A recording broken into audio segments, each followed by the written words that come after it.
Бәріне сәлем, привет всем. Сегодня мы разберем самый необходимый словарный запас.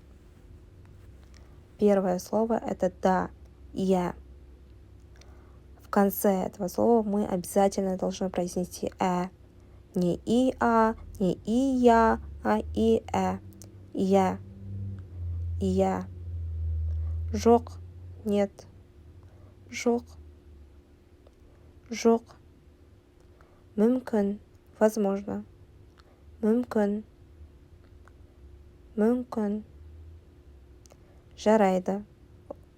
Хорошо. Жарайды. Жарайды.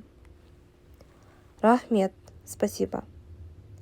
Слово рахмет произносится как рахмет, но когда пишем вместо х, мы должны написать к. Рахмет. Спасибо. Рахмет.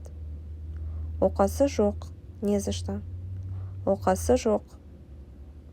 Оқасы жоқ. Кешіріңіз. Извините. Кешіріңіз.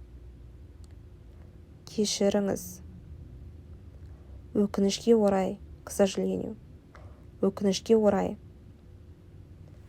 Өкінішке орай.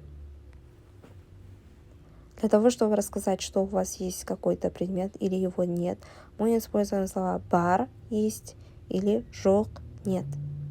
Например, давайте возьмем существительное книга. Менде кітап бар. У меня есть книга. Менде кітап бар. У меня есть книга. После слова менде вы можете использовать любое существительное. И у вас получится, что у вас есть какой-то предмет. Менде дәптер бар. У меня есть тетрадь. Менде қалам бар. У меня есть ручка. Менде кітап жоқ. У меня нет книги. Менде дәптер жоқ. У меня нет тетради.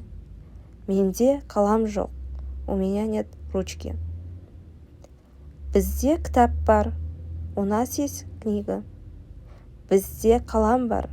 У нас есть ручка. Бізде дәптер бар. У нас есть тетрадь. Бізде қалам жоқ. У нас нет ручки. Бізде кітап жоқ. У нас нет книги. Бізде дәптер жоқ. У нас нет тетради.